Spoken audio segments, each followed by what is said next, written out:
What if the hero we trusted for decades finally breaks? Chris Redfield, Resident Evil's ultimate good guy, might be heading into his darkest chapter yet, and if Capcom really goes there in Resident Evil 9, but it could also not just destroy Chris's legacy, but the BSAA itself. Welcome back to the world of survival horror. At the end of Resident Evil 8, Chris uncovers something that changes everything. The BSAA, the organisation he served for years, has deployed bioweapon soldiers. Captain, you need to see this. BSAA didn't send soldiers. This is a bioweapon. What the hell were they thinking? Orders, Captain. Pick up the rest of the squad. Plot a course for BSAA Europe HQ.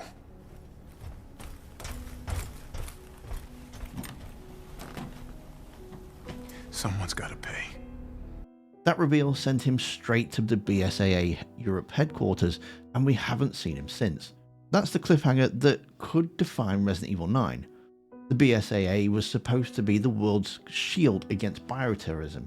Chris helped create it. It was born from the ashes of Raccoon City, a symbol that humanity had learned its lesson. But now it looks like the organisation has become the very thing it swore to fight. If Chris digs too deep, the BSAA could turn on him, forcing him to destroy the very thing he built. And here's the thing, Capcom has teased this story for years. In Resident Evil 5, Chris disobeyed direct orders to chase Albert Wesker, obsessed with ending him for once and for all. I'm going with you. These are my people that are dying here. Are you sure about this? A second ago you were ready to cut and run. I can't just turn my back and walk away. There are no more orders from here on in. It's just us.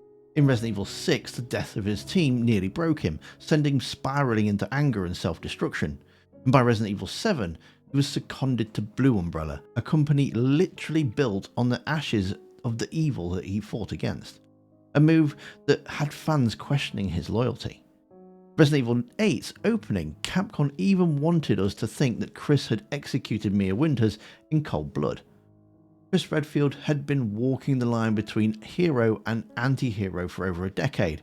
Maybe Resident Evil 9 is finally where he crosses it. Imagine him going rogue for real this time, hunted by soldiers he once trained, forced to question everything he's ever fought for, hunted by the losses of Piers and Jill's trauma and Ethan Winter's death. Capcom could finally take Chris from being this franchise's ultimate hero and make him a tragic figure whose loyalty shatters under the weight of betrayal.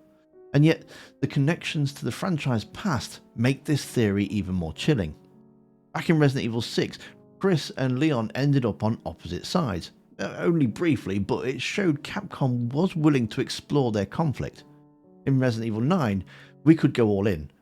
Chris Redfield isn't just a soldier, he's a founding member of the BSAA. His entire identity is built on protecting the world from the nightmare that started in Raccoon City. And looking like Resident Evil 9 might return us to Raccoon City, this could be the ultimate full circle story. The city that birthed his mission could also be the place it all ends. If Chris uncovers the betrayal that destroys the BSAA from within, we could see the collapse of the old guard, heroes and organisations alike.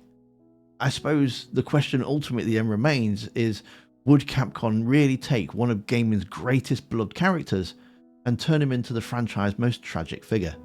Resident Evil 9 could be the end of an era, a story where heroes fall, legacies crumble, and the BSAA meets the same fate as Umbrella. But what would shock you the most? Chris going rogue, turning villain, or finally dying and passing the franchise's torch to a new hero? Drop your theories down below. Leon might still appear in the game, especially as they want to recreate the famous scene with Chris, but to find out why he's not being the leading man, then you'll need to watch the video that's on screen now. Thanks for watching, don't forget to hit that like button, and I'll see you survivors next time.